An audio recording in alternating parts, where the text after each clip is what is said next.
एक बहुत प्यारी कहावत है कि सब्र का फल मीठा होता है। अगर आप इस कहावत में यकीन नहीं करते हो ना, तो आज एक die hard Manchester United fan से जाके पूछ लेना कि क्या ये कहावत सच है। वो आपको बताएगा 100%। क्योंकि 20 साल जिन्होंने उसके क्लब में जहर फैलाया है, 20 साल से जो उनके क्लब को धीरे धीरे दीमक की तरह खा रहे हैं, ये शायद वो आखिरी साल हो जब उन्हें किक आउट कर दिया जाएगा इस क्लब से। I am talking about Glazers, जिन्होंने 2003 मार्च में एक बहुत छोटा सा 2.9% का स्टेक ओन किया था इस क्लब में, और फिर धीरे धीरे दीमक की तरह पूरे क्लब में फैल गए, और पूरा क्लब आज बेसिकली टॉक्सिसिटी ऊज करता है सिर्फ ग्लेजर्स की वजह से। There are so many hoardings, love Manchester United but hate Glazers. These are the kind of aura that they have created in Manchester United. तो कितने अच्छे लाइमलाइट में है ग्लेजर्स, ये तो मुझे शायद कोट करने की भी जरूरत नहीं है। आप सब भले भांति जानते हैं कि भाई ग्लेजर्स का बहुत ही बेकार इंप्रेशन है। एंड मैनचेस्टर यूनाइटेड फैन सिर्फ टेक ओवर, अभी जो ये टेक ओवर के रूमर चल रहे सिर्फ इससे इसलिए नहीं खुश होंगे कि भाई वो बंदा आके क्या करेगा, उन्हें फर्क नहीं पड़ता कि कौन आ रहा है। उनका मेन कंसर्न है कि थैंक गॉड ये जा रहे हैं, इनसे बुरा कोई क्या कर लेगा। और लेजिट अगर मैं जो भी करंट टेक ओवर्स हुए हैं, जो रीसेंट पास को अगर मैं रेफर करूं, तो भाई सारे टेक ओवर्स भी कितने अच्छे हैं।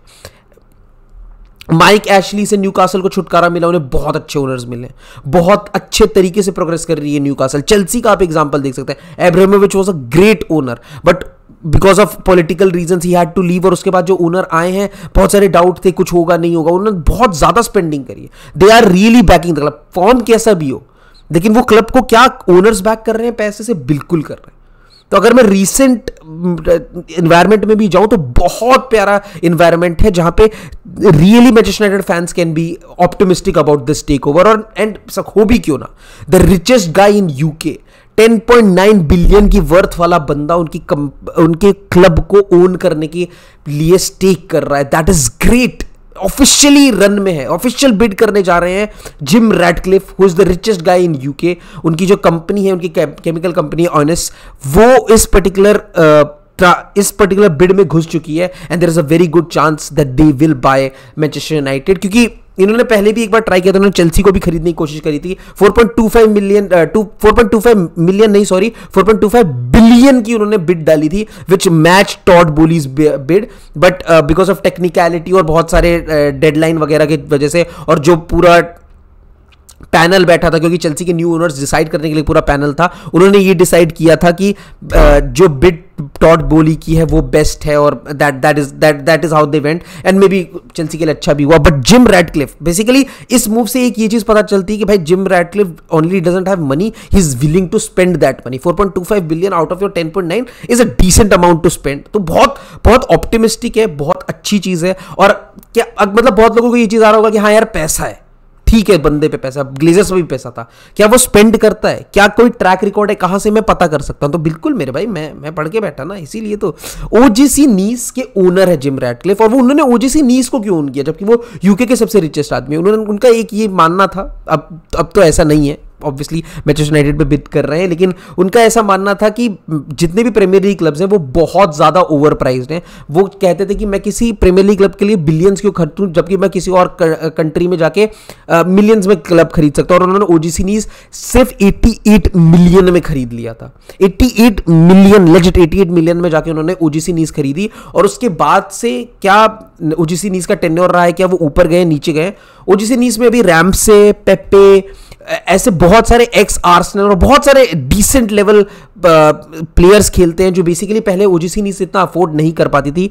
और इनके आने के बाद से बहुत सारे ऐसे प्लेयर हैं जिन्होंने अच्छा खासा करियर अचीव किया है ओजीसी नीस में। और प्लस ओजीसी नीस का खुद का आज तक का टॉप मोस्ट फिनिश उन्होंने अंडर जिम रैडक्लिफ अचीव किया है, 5th फिनिश किया है उन्होंने। और legit the ambition that he has shown for that club, जो कभी मिड टेबल फिनिश करता था लीग आ में, उन्होंने ये कहा है कि हम इसे एक रेगुलर चैंपियंस लीग क्लब बनाना चाहते हैं। तो इट शोज कि Jim Radcliffe is not only buying the club, he is buying a project, he is willing to get involved in the project, and that is great. आपके पास एक बहुत अच्छा एग्जांपल है ओजीसी नीस को लेके। अब मर्सिडीज में उनके कुछ स्टेक्स है, मर्सिडीज के परफॉर्मेंसेस F1 में आप देख सकते हो, लेजिट बहुत, मतलब जितना मैं पढ़ रहा था जिम रैडक्लिफ के बारे में, उतना ज्यादा मुझे ये चीज लग रही थी कि yes, may be this is the solution that Manchester United fans deserved after being being suffering under Glazers भाई, लेजिट ग्लेजर्स के अंडर जो उन्होंने सफर किया है, शायद ये उनका सॉल्यूशन है। जिम रैडक्लिफ बहुत सारा इनके पास पैसा है, हाँ बिल्कुल ऐसा हो सकता है कि जिम रैडक्लिफ खरीद दें, पैसे ना खर्चा करें, लेकिन जो उन्होंने चीजें बात करी कि मैं भाई यंग प्लेयर्स, मैं अकेडमी में खर्चा करना चाहता हूं, मैं ट्रेनिंग ग्राउंड्स पे खर्चा करना चाहता हूं, ये सारे किसी भी फुटबॉल फैन के लिए, किसी भी क्लब को आप सपोर्ट करते हो, आप जब ये चीजें सुनते हो तो आपको पता चलता है हाँ this man is coming in with a project and not only talks. अगर कोई ये चीज कह रहा है कि भाई मैं नया प्लेयर ले आऊंगा, ये ले आऊंगा, वो चीज़ों से बैक ट्रैक भी कर सकते हैं कि नहीं मुझे नहीं पता था इतना डेट है, 600 मिलियन का डेट है, ये सब चीज़ें वो बिल्कुल बैक ट्रैक कर सकते हैं। लेकिन ऐसा कोई बंदा आ रहा है जो ये चीज़ कह रहा है कि भाई I am willing to spend, I am going to invest in the future of Manchester United, that makes sense भाई, दैट इज ग्रेट। और ये मेरे हिसाब से मैनचेस्टर यूनाइटेड के लिए सबसे अच्छी चीज़ है, क्योंकि उनकी अकेडमी में जो प्लेयर्स आए हैं बहुत ऐसे बहुत बटे से प्लेयर आए हैं कि मतलब कभी कोई आया, कब फिर उसके बाद बहुत तगड़ा ड्रॉट, फिर कोई आया, जबकि मैनचेस्टर यूनाइटेड की अकेडमी एक बहुत फेमस अकेडमी हुआ करती थी।